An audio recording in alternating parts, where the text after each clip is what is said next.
کل جماعتی حریت کانفرنس کے سینئر رہنماؤں میروائز عمر فاروق اور غلام احمد گلزار نے کہا ہے کہ مودی حکومت جموں کشمیر لبریشن فرنٹ کے محبوس چیئرمین محمد یاسین ملک کو اپنی فرما بردار عدلیہ کے ذریعے قتل کرنے کی سازش کر رہی ہے۔ میروائز عمر فاروق اور غلام احمد گلزار نے سری نگر میں اپنے بیانات میں بھارت کی بدنام زمانہ تحقیقاتی ایجنسی NIA کی جانب سے جناب ملک کو سزائے موت دلانے کے مطالبے کو کشمیری عوام کو مشتعل کرنے کی دانستہ کوشش قرار دیا۔ انہوں نے اقوام متحدہ، بین الاقوامی ریڈ کراس کمیٹی اور انسانی حقوق کی دیگر تنظیموں سے اپیل کی ہے کہ وہ آگے آئیں اور یاسین ملک کو ہندوتوا دہشت گردی سے بچائیں۔ میروائز عمر فاروق جو سری نگر میں اپنے گھر میں گزشتہ 3.5 سال سے مقید ہیں نے بھارت کی تمام سیاسی جماعتوں اور عوام پر زور دیا ہے کہ وہ محمد یاسین ملک سمیت غیر قانونی طور پر نظر بند تمام کشمیری سیاسی قیدیوں کو رہا کرانے کے لیے مودی حکومت پر دباؤ ڈالیں۔ غلام احمد گلزار نے کہا ہے کہ یاسین ملک کے لیے سزائے موت کا مطالبہ کرنا ایک گہری سازش ہے جس کا مقصد ایک اور مقبول کشمیری رہنما کا عدالتی قتل کرانا ہے۔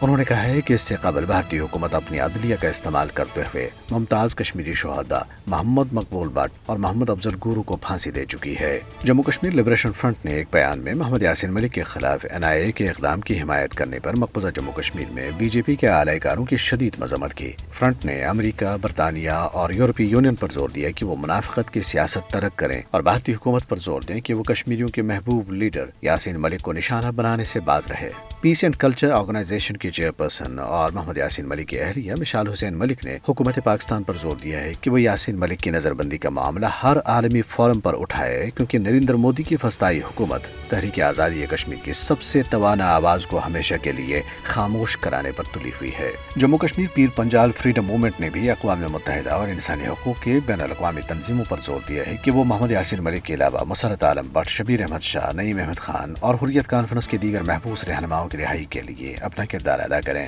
ورلڈ کشمیر اویئرنیس فورم کے سیکریٹری جنرل ڈاکٹر غلام نبی فائی نے کہا ہے کہ تنازع کشمیر کو مزید تاخیر کیے بغیر پرامن طریقے سے حل کرنا ہر کسی کے مفاد میں ہوگا اور اس کے لیے کشمیری عوام کو درپیش مشکلات کا خاتمہ انتہائی ناگزیر ہے۔ بالٹی مور کنونشن سینٹر میں ایک تقریب سے خطاب کرتے ہوئے انہوں نے حیرت کا اظہار کرتے ہوئے سوال کیا کہ اگر نمیبیا، مشرقی تیمور، جنوبی سوڈان اور دیگر علاقوں میں کارروائیاں کی جا سکتی ہیں تو کشمیر میں کیوں نہیں؟ ادھر سری نگر میں گروپ 20 کے سیاحت سے متعلق ورکنگ گروپ کے 3 روزہ اجلاس کے بعد بھارتی وزیر اعظم مودی اور ان کے عالمی نقادوں کے درمیان الفاظ کی ایک جنگ چھڑ گئی ہے۔ ایک کشمیری صحافی جو ایک غیر ملکی ادارے کے ساتھ کام کرتا ہے نے کشمیری آواز کی عدم موجودگی اور روزمرہ کی مشکلات پر بات نہ ہونے پر سوال اٹھایا۔ سول سوسائٹی کے ارکان نے بھی اس نقطہ نظر کی تائید کی۔ نیشنل کانفرنس کے ایک سینئر رہنما بشیر ویری نے اجلاس پر تنقید کرتے ہوئے اسے مودی حکومت کی طرف سے دنیا کے سامنے مقبوضہ جموں کشمیر کے حالات کو معمول کے مطابق ظاہر کرنے کی گمراہ کن کوشش قرار دیا۔